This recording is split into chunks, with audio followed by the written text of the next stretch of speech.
Fala, meus queridos, como que vocês estão? Eu espero que bem. Eu sou o professor Guilherme Nevan e agora vamos dar continuidade à nossa aula sobre jogos eletrônicos. Hoje nós vamos abordar com mais especificidade um tema aí chamado de tecnologia de sensores de movimento, tudo bem? Então, vamos lá. Relembrando a aula passada, nós falamos sobre algumas diferenças entre jogo e esporte. Então lembre-se que o jogo ele pode ter sim as suas regras modificadas. Já o esporte, ele tem as suas regras já estabelecidas. Precisa de uma federação, eu citei o exemplo da FIFA, que vai caracterizar como uma modalidade competitiva e vai regulamentar determinada prática. Tudo bem? Também falamos um pouco sobre o avanço da tecnologia e como ela foi impactando as atividades práticas e também os conteúdos da área de educação física, abordando temas como esporte e diversos outros.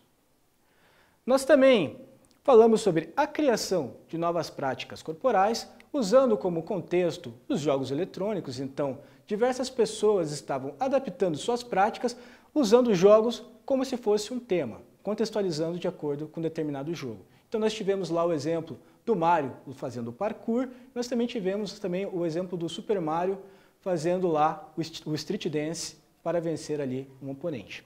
Tudo bem?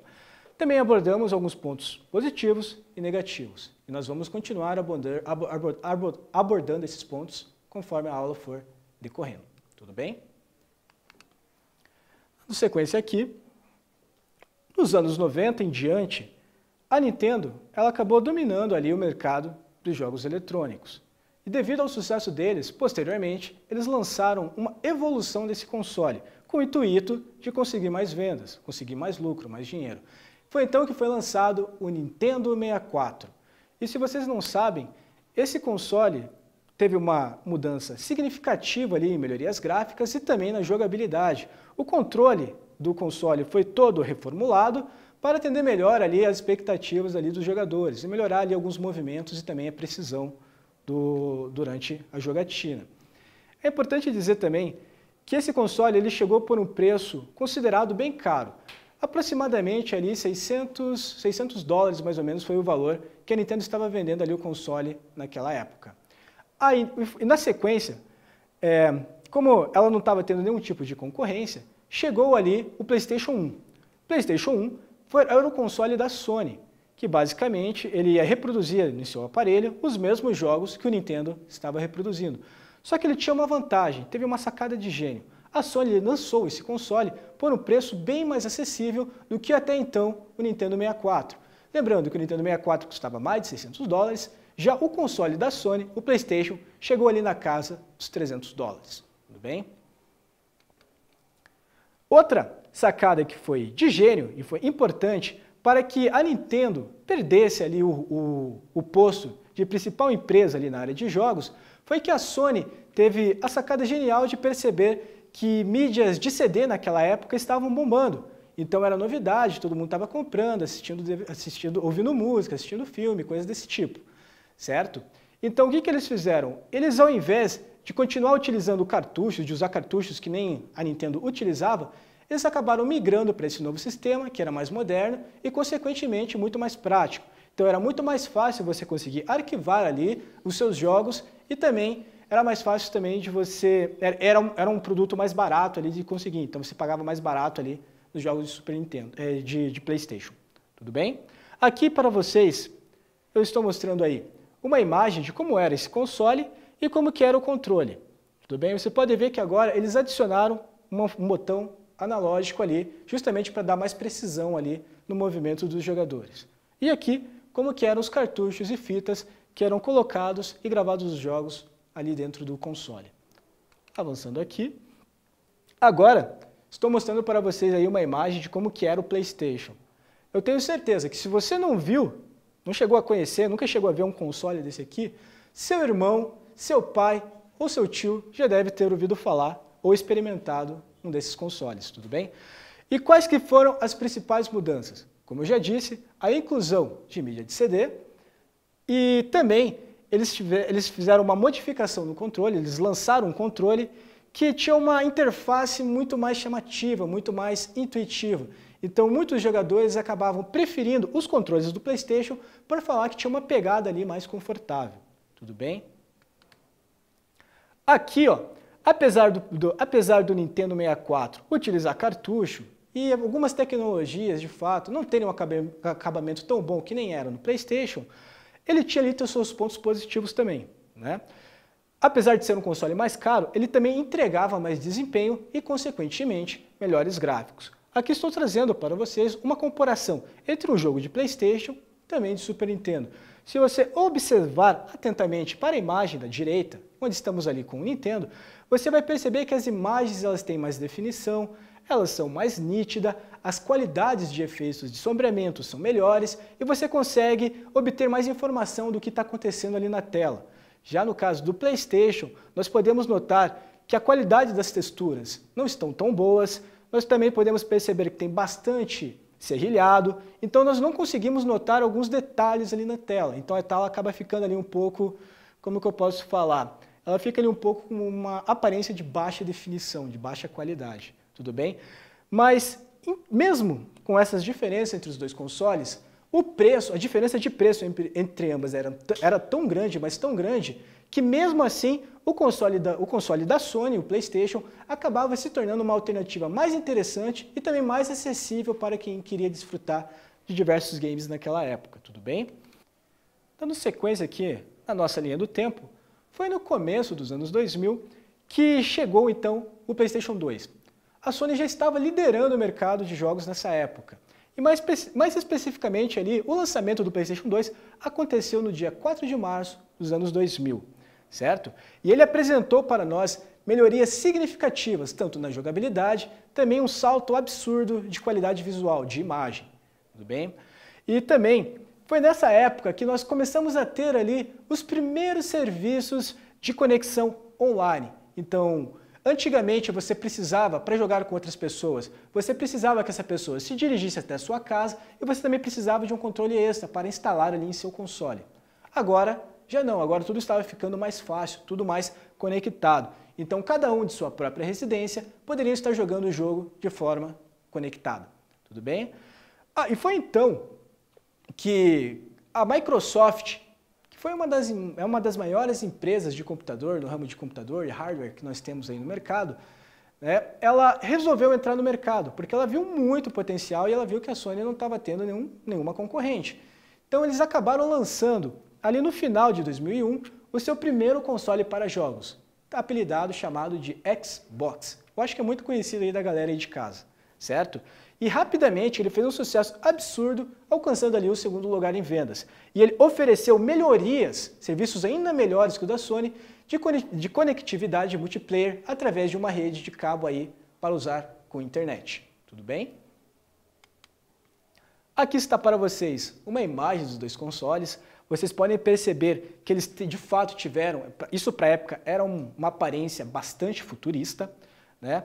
Então aqui a gente tem de um lado o console da Sony, o PlayStation 2, eles continuaram usando ali as mídias de CDs, e eles também agora, adicionaram ali as tecnologias que eu falei de serviços de conexão na internet.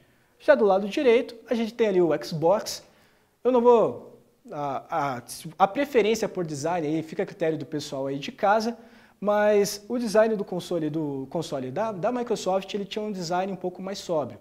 E se vocês forem perceber, os dois controles eles têm ali as suas semelhanças, o que muda ali é a disponibilidade de alguns botões de acordo ali com o controle. Tudo bem? Dando continuidade aqui com a nossa aula, vamos avançar agora para a parte gráfica, tudo bem? Como eu já tinha dito, os consoles eles tiveram um salto de qualidade visual muito grande, né? Aqui na esquerda, estou mostrando um jogo, né, graças a esse avanço de tecnologia, eram possíveis criar jogos com temáticas, com histórias mais complexas. E isso foi ganhando cada vez mais jogadores, principalmente de público mais adulto. Ali do lado direito, nós temos uma imagem de um jogo de futebol, mas poderia ser qualquer outro tipo de jogo. Poderia ser relacionado ao futebol americano, poderia ser relacionado ao vôlei, ao basquete, tudo isso poderia ser qualquer um. O que é interessante notar a partir desse momento? Que as regras do jogo, a partir desse momento, se tornam muito mais visíveis e a gente consegue perceber muito mais como que o esporte realmente funciona. Então, vocês conseguem notar ali nas imagens que nós temos os estádios, então nós conseguimos notar a presença de público, de arquibancada, a gente também consegue notar ali no campo as áreas bem definidas, a gente tem uma qualidade melhor de imagem, a gente pela primeira vez, a gente consegue de fato conseguir relacionar os jogadores que estão ali no jogo com os jogadores na vida real, porque as molduras 3D tiveram ali uma melhora significativa, né? Então a gente consegue observar melhor também ali os uniformes, então o uniforme da seleção brasileira, da seleção argentina ficam bem mais nítidos. Também começamos a ver ali a reprodução de chuteiras, tudo isso, travas em campo, né, que também evidencia que em determinada prática de esporte você precisa estar com a vestimenta adequada para aquela prática. E também, o mais legal disso tudo é que o jogador, dentro do jogo, ele apresentava os mesmos movimentos que ele apresentava na vida real.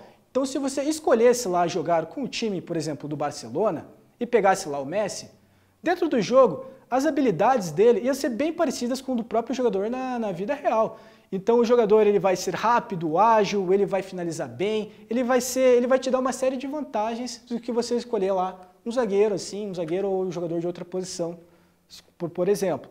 Vou pegar outro exemplo aqui para ficar mais fácil. O movimento do David Beckham, jogador daí da Inglaterra, que no momento quando ele vai realizar uma cobrança de falta, ele tem um movimento bem característico dele. E esse movimento ele é reproduzido com o máximo de fidelidade possível dentro do esporte eletrônico. Então você vê lá o seu boneco fazendo exatamente o mesmo movimento que o jogador na vida real. Isso aqui era fantástico para a época também, pessoal, não preciso nem dizer. Agora, pessoal, vamos brincar um pouquinho e vamos aqui para a nossa hora do quiz. Qual é o nome do dispositivo eletrônico mostrado na imagem? Vocês vão ter aí alguns minutinhos aí em casa para pensar na resposta. Caso você não saiba, também mande para o seu pai, mostre para a sua mãe, para o seu irmão e veja se alguém já teve contato com esse tipo de aparelho tecnológico, tudo bem? Já volto, não saia daí.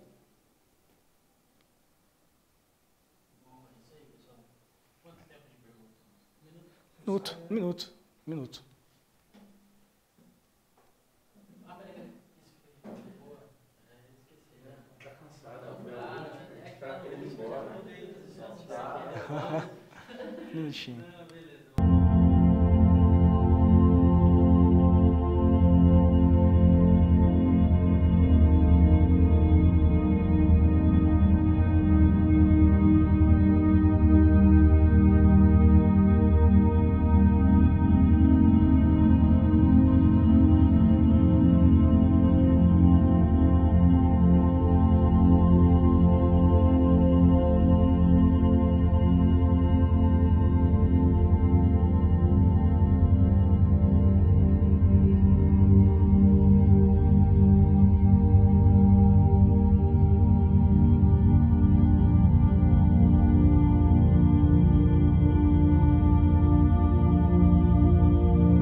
Vocês já tiveram aí em casa o tempo de vocês aí para pensarem numa resposta.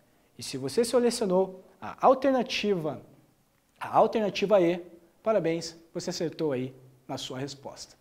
Avançando aqui, terceira pergunta. Qual é o videogame que marcou a chegada da Microsoft, empresa gigantesca aí do rumo de hardware, no mercado de jogos através de consoles? Mais alguns minutinhos aí para vocês estarem pensando numa resposta. Já voltamos aí.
Se você selecionou a alternativa A, você acertou aí na sua resposta, tudo bem? Então o primeiro console da Microsoft, de fato, foi o Xbox.